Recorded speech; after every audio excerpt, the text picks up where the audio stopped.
Hello my dear student, welcome back to my YouTube channel Subhash study centre.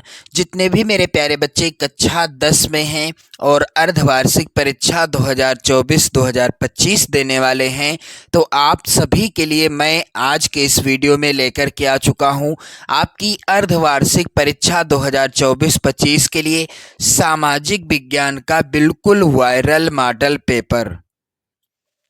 मेरे प्यारे बच्चों, इस वायरल मॉडल पेपर के सभी प्रश्नों को आप लोग तैयार कर लो, क्योंकि इसी तरह के प्रश्न आएंगे और इस वायरल मॉडल पेपर से आपकी अर्धवार्षिक परीक्षा में 100% प्रश्न पूछे जाएंगे।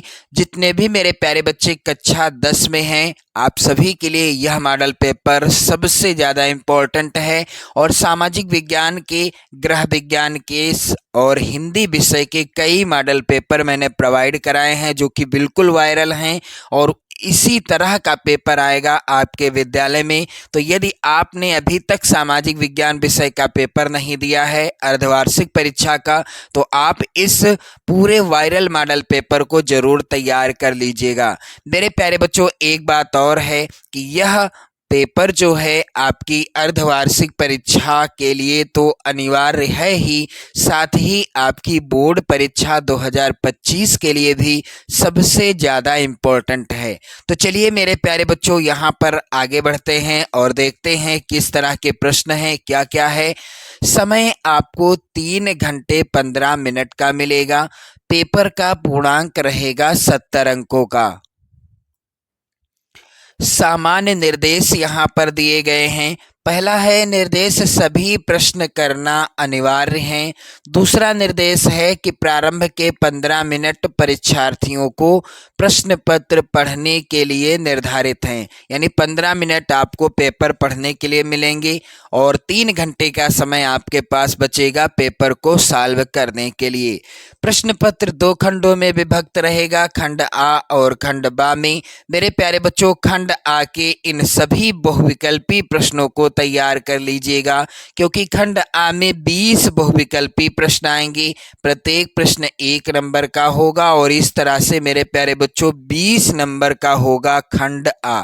और खंड आ के सभी प्रश्नों का उत्तर आपको कुछ इस तरह की ओएमआर शीट में गोला काला करके देना है। प्रश्न संख्या 1 से लगाकर प्रश्न संख्या 20 तक का उत्तर आप गोला काला करके देंगे। तो मेरे प्यारे बच्चों, एक बार जरूर शेयर कर दें आप इस वीडियो को और इन सभी प्रश्नों को जरूर तैयार कर लें।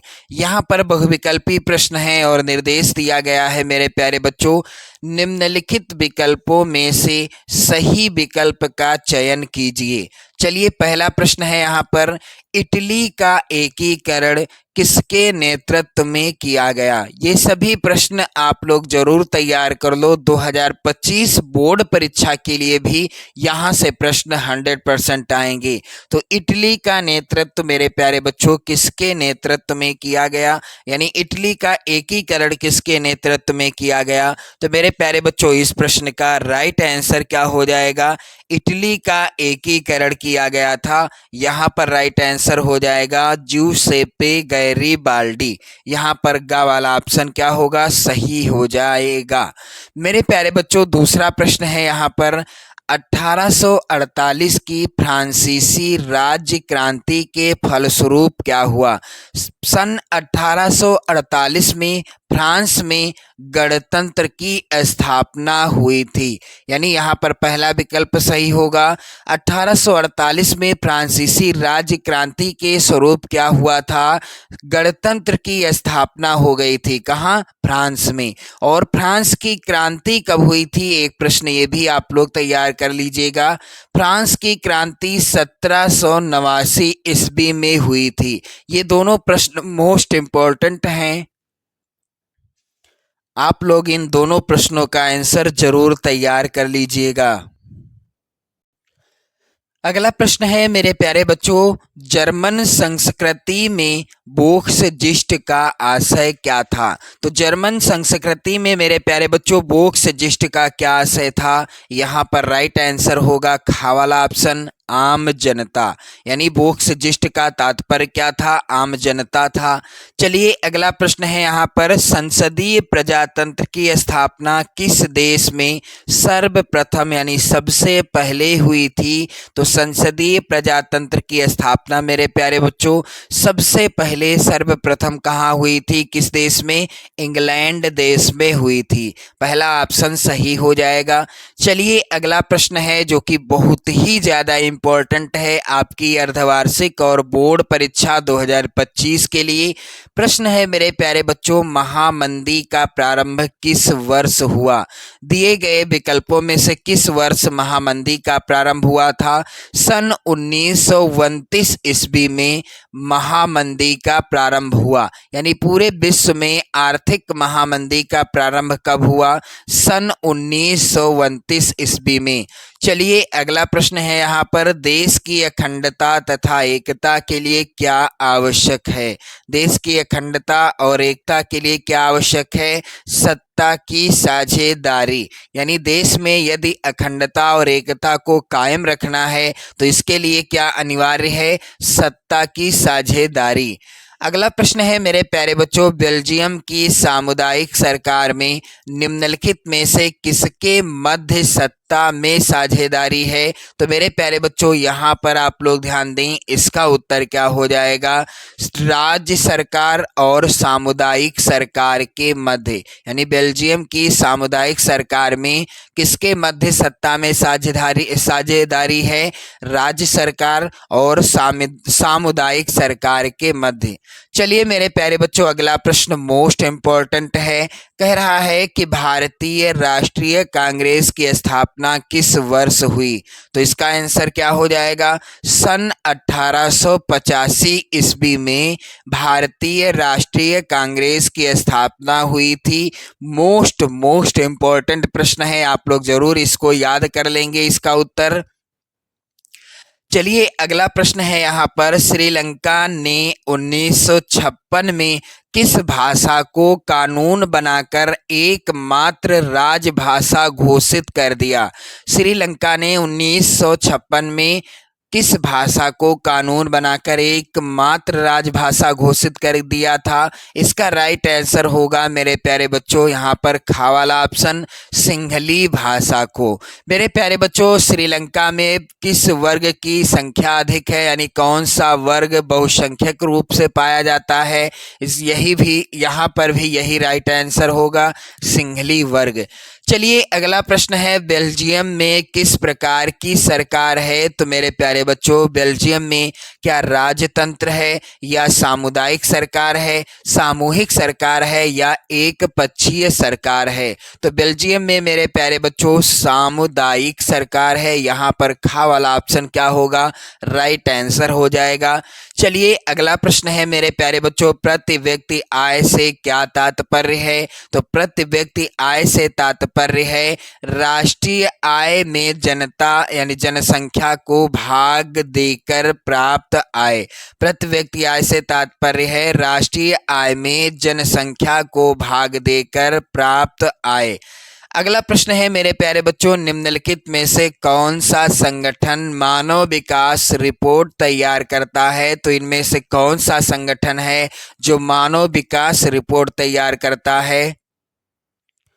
मेरे प्यारे बच्चों इस प्रश्न के विकल्प इस प्रकार से हैं और सही उत्तर क्या हो जाएगा? कौन सा संगठन है जो मानव विकास रिपोर्ट तैयार करता है? यहाँ पर घा वाला ऑप्शन सही होगा, UNDP। प्रश्न अगला है, निम्नलिखित में से किससे औसत आय भी कहते हैं? किसको औसत आय भी कहा जाता है? तो मेरे प्यारे बच्चों प्रति व्यक्ति आय को औसत आय के नाम से भी जाना जाता है।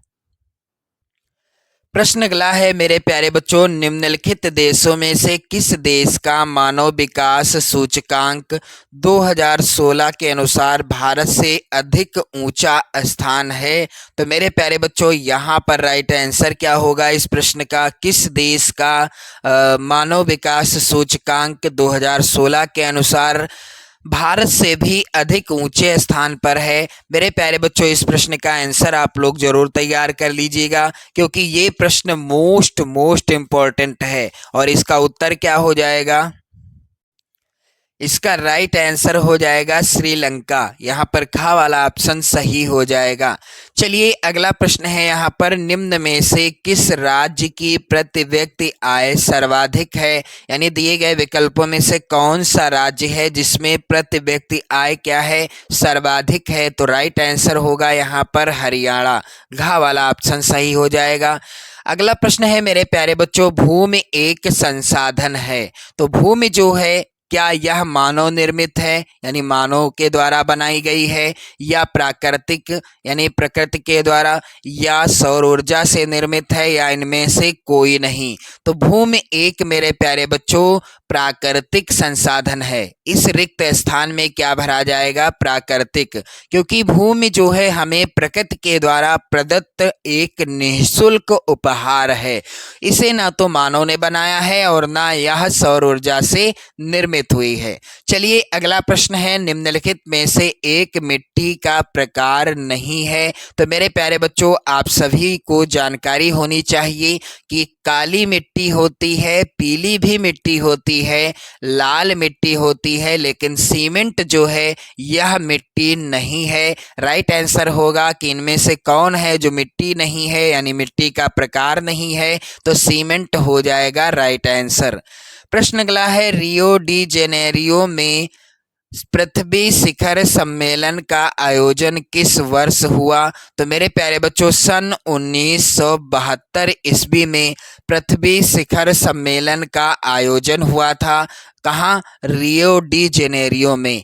प्रश्न अगला है, पर्वतों पर मृदा अपरदन का साधन क्या है? तो पर्वतों पर मृदा अपरदन का साधन क्या है, यानी क्या है इसमें से जो मृदा अपरदन करने में साधन का कार्य करता है? तो यहाँ पर राइट आंसर होगा जल, क्योंकि तेज बारिश के कारण जब जल पर्वत की ऊंचे से नीचे की ओर, यानी ऊंची चोटी से नीचे की ओर बहता है, ढलान की ओर बहता है, तो इसके साथ ही साथ मृदा बहुत ही तीव्र गति से अपरदित होती है, यानी भूक्षरण बहुत ही तीव्र गति से होता है। अगला प्रश्न है, एजेंडा 21 का संबंध किससे है? तो मेरे प्यारे बच्चों, एजेंडा 21 का संबंध है सतत पोषणीय विकास से। तो इस तरह के 20 बहुविकल्पी प्रश्न आएंगे, प्रत्येक प्रश्न होगा 1 नंबर का। यदि आपने इन 20 बहुविकल्पी प्रश्नों का आंसर सही भर दिया, OMR में सही तरीके से भर दिया, तो 20 नंबर पूरे आपको मिलेंगे। चलिए खंड बा की ओर बढ़ते हैं, जो कि पूछा जाएगा 50 नंबर का, यानी खंड बा में 50 नंबर के प्रश्न होंगे, जिसमें वर्णनात्मक फर्स्ट टाइप के प्रश्न, जिनका उत्तर लगभग आपको 80 शब्दों में देना होगा, और प्रत्येक प्रश्न पूछा जाएगा 4 नंबर का। चलिए यहाँ पर पहला प्रश्न है, उदारवाद की प्रमुख विशेषताओं का वर्णन कीजिए। और अथवा में प्रश्न है, मोस्ट इंपॉर्टेंट, यूरोप में राष्ट्र के विचार के निर्माण में संस्कृति ने किस प्रकार महत्वपूर्ण भूमिका निभाई? उदाहरण सहित स्पष्ट कीजिए। मेरे प्यारे बच्चों, सभी प्रश्न इंपॉर्टेंट हैं, आप लोग जरूर तैयार कर लीजिएगा। चलिए मेरे प्यारे बच्चों, यहाँ पर अगला प्रश्न है, गठबंधन सरकार से आप क्या समझते हैं? मोस्ट इंपॉर्टेंट प्रश्न है ये। और अथवा में प्रश्न है यहाँ पर, सत्ता की साझेदारी क्यों जरूरी है? एक तर्क दीजिए। मेरे प्यारे बच्चों, प्रश्न संख्या 3 है यहाँ पर, राष्ट्रीय आय वृद्धि हेतु कोई 3 उपाय सुझाइए। और अथवा में प्रश्न है, धारणीयता का विषय विकास के लिए क्यों महत्वपूर्ण है? मेरे प्यारे बच्चों, सन 1991 में भारत सरकार द्वारा आर्थिक क्षेत्र में क्या परिवर्तन किए गए? इस प्रश्न का भी आंसर आप लोग तैयार कर लीजिएगा। और अथवा में प्रश्न है मेरे प्यारे बच्चों, महात्मा गांधी राष्ट्रीय ग्रामीण रोजगार गारंटी अधिनियम 2005 के उद्देश्य लिखिए। इसके बाद आप देखेंगे वर्णनात्मक जो सेकंड टाइप के प्रश्न होंगे, जिनका उत्तर आपको लगभग 150 शब्दों में देना है। मेरे प्यारे बच्चों, प्रत्येक प्रश्न पूछा जाएगा कितने नंबर का? 6 नंबर का। तो चलिए प्रश्न संख्या 5 यहाँ पर मोस्ट इम्पोर्टेंट है। कह रहा है कि व्यापार और निवेश नीतियों का उदारीकरण वैश्वीकरण प्रक्रिया की किस प्रकार सहायता करता है? अथवा में प्रश्न है उपभोक्ता के अधिकारों पर एक निबंध लिखिए। प्रश्न संख्या 6 है मेरे प्यारे बच्चों, परिवहन तथा संचार के साधन किसी देश की जीवन रेखा तथा अर्थव्यवस्था क्यों कहे जाते हैं? मोस्ट इम्पोर्टेंट प्रश्न है। चलिए अगला प्रश्न है यहाँ पर अथवा में, गन्ने की खेती के लिए उपयुक्त भौगोलिक परिस्थितियों का वर्णन कीजिए तथा भारत में इसके किन्हीं 3 उत्पादक राज्यों का भी उल्लेख कीजिए। मेरे प्यारे बच्चों, यहाँ पर आप लोग ध्यान दें। अगला प्रश्न है प्रश्न संख्या 7, ऊर्जा के गैर परंपरागत 4 स्रोतों का विस्तार पूर्वक वर्णन कीजिए। अथवा में प्रश्न है ऊर्जा के गैर परंपरागत, ये थोड़ा सा मिसप्रिंट हुआ है, एक ही प्रश्न छप गया है। चलिए अगला प्रश्न है, भारत में राष्ट्रवाद के उदय के प्रमुख कारण क्या थे? और अथवा में प्रश्न है, महामंदी के कारणों की व्याख्या कीजिए। इसके बाद आप देखेंगे मानचित्र पर आधारित प्रश्न, जो कि मेरे प्यारे बच्चों इस तरह के प्रश्न आएंगे। निम्नलिखित स्थानों को भारत के रेखा मानचित्र में इस चिन्ह के द्वारा नाम सहित दर्शाइए। सही नाम तथा सही अंकन हेतु 1/2 और 1/2 अंक निर्धारित हैं, यानी एक प्रश्न 1 नंबर का है। इस तरह के प्रश्न आएंगे जैसे कि वह स्थान जहां 1927 में भारतीय राष्ट्रीय कांग्रेस का अधिवेशन हुआ। दूसरा, वह स्थान जहां गांधी जी ने किसान सत्याग्रह का बिहार में नेतृत्व किया। वह स्थान जहां से दांडी मार्च शुरू हुआ और वह स्थान जहां प्रथम असहयोग आंदोलन हुआ। वह स्थान जहां 1929 में भारतीय राष्ट्रीय कांग्रेस का अधिवेशन हुआ। तो मेरे प्यारे बच्चों, इस तरह के 9 का के अंतर्गत प्रश्न पूछे जाएंगे 5, और इसके बाद 9 खा में भी 5 प्रश्न आएंगे। तो आप देख सकते हैं मानचित्र पर आधारित प्रश्न कितने हैं? कुल 10 हैं और 10 नंबर के प्रश्न हैं। तो मेरे प्यारे बच्चों, एक बार शेयर कर देना आप लोग इस वीडियो को। चैनल पर यदि आप नए हैं तो चैनल को भी सब्सक्राइब कर लीजिएगा, और इसी तरह से 2025 बोर्ड परीक्षा की भी तैयारी करने के लिए आप लोग चैनल के साथ जुड़ जाएं। जय हिंद।